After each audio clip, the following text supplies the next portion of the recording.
Hablar de salud se hace indispensable y más que todo para tener mucho cuidado con nuestra propia salud física, y para esto siempre es muy importante estar de la mano de un profesional. Bienvenidos a este espacio que se llama Aprendamos Juntos sobre Salud, una estrategia liderada por el equipo de salud pública de nuestro municipio y Amaga Televisión. El día de hoy tenemos grandes invitados y vamos a tocar temas bastante importantes para nuestra comunidad con el fin de promover y prevenir aquellas enfermedades que pueden ser diagnosticadas a tiempo. Recuerden que es muy importante prevenir, es mejor prevenir que curar y lamentarse después, y para eso nos acompañan profesionales del Hospital San Fernando, del equipo de salud pública, donde tocamos cada uno de esos temas importantes para ustedes. Y el día de hoy estoy acompañada de una de esas profesionales. Ella es Laura. Laura, bienvenida a este espacio, médica también del Hospital San Fernando Rey de Amaga. ¿Cómo se encuentra, Laura? Muy bien, Juan, muchas gracias por el espacio, por invitarnos. Es muy importante estos temas que vamos a tocar, por lo que precisamente dices, es mejor uno prevenir esa enfermedad que tratarla. Es más complicado para el sistema de salud y para el mismo paciente. Perfecto, Laura. El día de hoy, televidentes, si ustedes a esta hora apenas se están conectando con nosotros, les recordamos que estamos por Amaga Televisión bajo esta estrategia que se llama Aprendamos Juntos sobre Salud, y el día de hoy les tenemos un tema bastante importante que va con relación a la hipertensión arterial y a la diabetes, o a lo que nosotros comúnmente conocemos como azúcar en sangre. Muy bien, y para eso tenemos entonces la invitada el día de hoy a Laura. Laura, vamos entonces a explicarle a nuestros televidentes qué es esto de la hipertensión arterial. Claro que sí, Juan. La presión arterial es una patología donde la presión en la sangre aumenta. Hay que entender que el corazón es como una bomba, va bombeando la sangre y la sangre va por las arterias y las venas por todo nuestro cuerpo. Hay condiciones que hacen que esa fuerza o esa presión por la que pasa la sangre por las arterias aumenta, y eso es lo que se conoce como hipertensión arterial. Por su parte, la diabetes mellitus es una enfermedad que básicamente es el azúcar alta en la sangre. Hay un órgano en el cuerpo que es muy importante, que es el páncreas, un órgano que se encuentra en el abdomen por detrás del estómago. Este órgano secreta una hormona que se llama insulina. La insulina es muy importante porque la insulina es la que hace que el azúcar baje en la sangre. Cuando hay problemas de páncreas por otras condiciones, algunos pacientes o no producen insulina o producen muy poquita insulina. Esos pacientes que no producen insulina son los diabéticos tipo 1, que generalmente son los pacientes jóvenes, los niños, que como no producen insulina son pacientes que van a necesitar insulina para el resto de su vida. Los pacientes tipo 2, que son la mayoría de los pacientes que conocemos, son los que producen muy poquita insulina o insulina que no es del todo útil para el cuerpo. Entonces no logran nivelar adecuadamente esos niveles de azúcar en sangre y por eso necesitan algunas veces medicamentos, algunas veces insulinas o algunas veces las dos cosas. Perfecto, es muy importante también comentarle a nuestros televidentes el por qué nosotros relacionamos la hipertensión arterial con el tema de el azúcar en sangre, o lo que se conoce también como diabetes. O sea, ¿por qué los relacionamos a ambos conceptos? Claro que sí. Lo que pasa es que esas dos enfermedades son enfermedades muy prevalentes, sobre todo en la población colombiana. Generalmente son enfermedades que tienen mucha parte de herencia, entonces son enfermedades que se dan muchas veces juntas en el mismo paciente. Independiente si se dan juntas o no, son enfermedades que son muy prevalentes y tienen muchas complicaciones, que eso es lo importante, lo letal, las complicaciones de las enfermedades, y por eso la importancia de hablar, de entender y de tratar estas.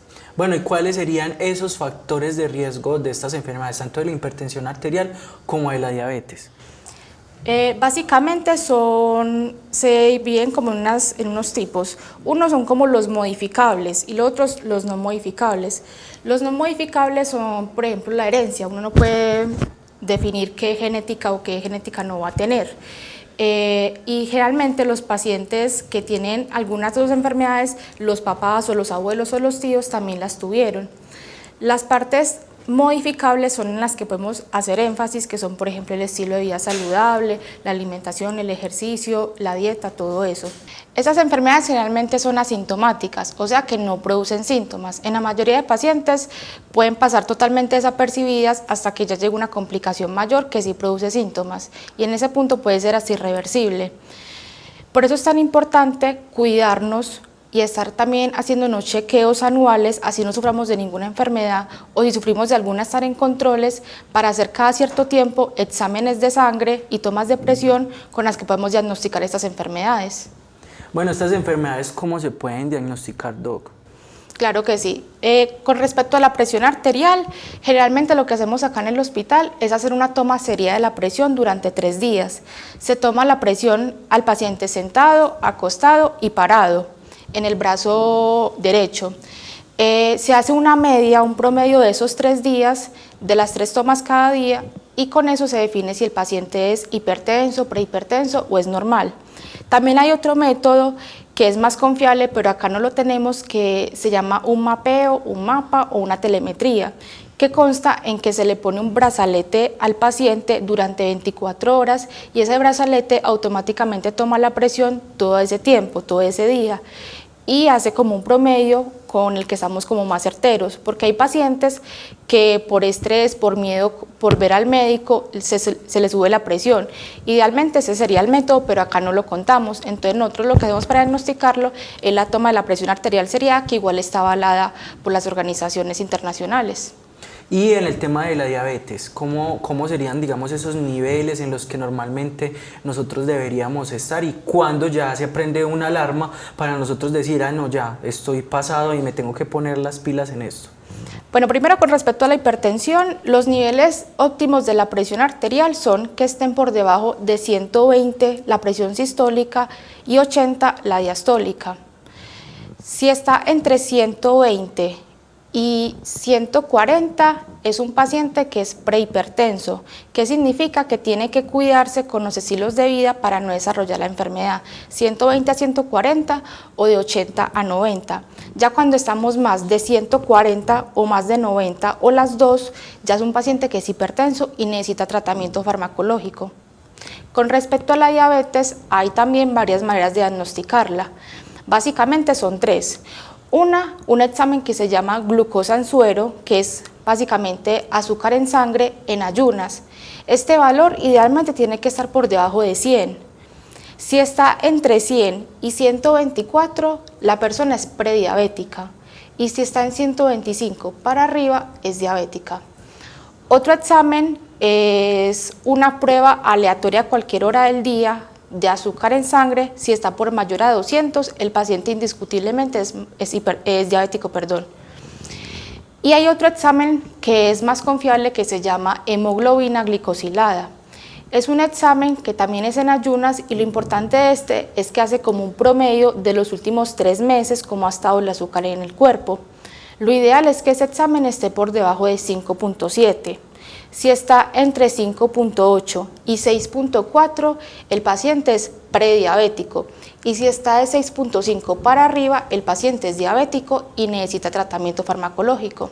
Bueno, ahí está también. Más que preocupar a nuestros televidentes, este programa pretende es justamente dar una guía y ayudar mediante profesionales a nuestros televidentes, a las personas que están allí en casa pendientes de este programa, a ayudarlos también como a tocarse también la puerta y la razón, y decir, bueno, si yo estoy padeciendo de ciertos síntomas y me siento un poquito como mareado, en fin, siempre es muy importante ir al médico, ir hacia los profesionales, porque desde allí es donde se diagnostica y se da de muy buena manera y se encamina también esos tratamientos que se hacen necesarios para cuidar nuestra salud. Otra de esas preguntas que todos nosotros hacemos es cuáles son esas posibles complicaciones a largo plazo que tengan que ver con la hipertensión y la diabetes. Gracias, Juan, porque yo creo que esa es la pregunta más importante. Como les dije, estas enfermedades a veces no producen síntomas. Los medicamentos no son para los síntomas, porque no producen a veces. Los medicamentos son para prevenir las complicaciones de esa enfermedad. Ambas enfermedades dañan cerebro, que son entonces los pacientes que tienen una isquemia o un derrame cerebral, daña ojos, los pacientes se quedan ciegos, daña corazón, los pacientes les da una cardiopatía, comienzan a sufrir de insuficiencia cardíaca o les da un infarto. Sufren también los riñones, son pacientes que van a dejar de orinar con el tiempo, o la orina que saquen no va a ser una orina que sea la verdad desechos, entonces todos los desechos del cuerpo van a seguir rondando, y son pacientes que en última instancia quedan en diálisis. y también daña los nervios y los vasos más pequeñitos del cuerpo. Hay, por ejemplo, una complicación que se llama neuropatía diabética, que significa que se dañan los nervios por esa diabetes y la persona siente unos dolores que son indescriptibles y son dolores de nervios, son dolores muy difíciles de tratar, que no son con el ibuprofeno, con el acetaminofén, porque no son dolores musculares, son de los nervios, son dolores constantes todo el día, crónicos y, como les digo, muy difícil de controlarlos.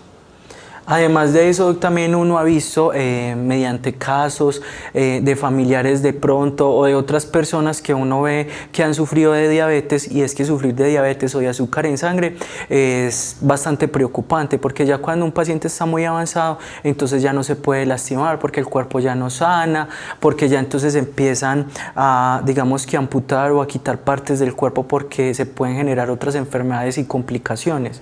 Correcto, Juan. Las que les dije ahorita son complicaciones que las denominamos microvasculares porque son microscópicas, no las vemos.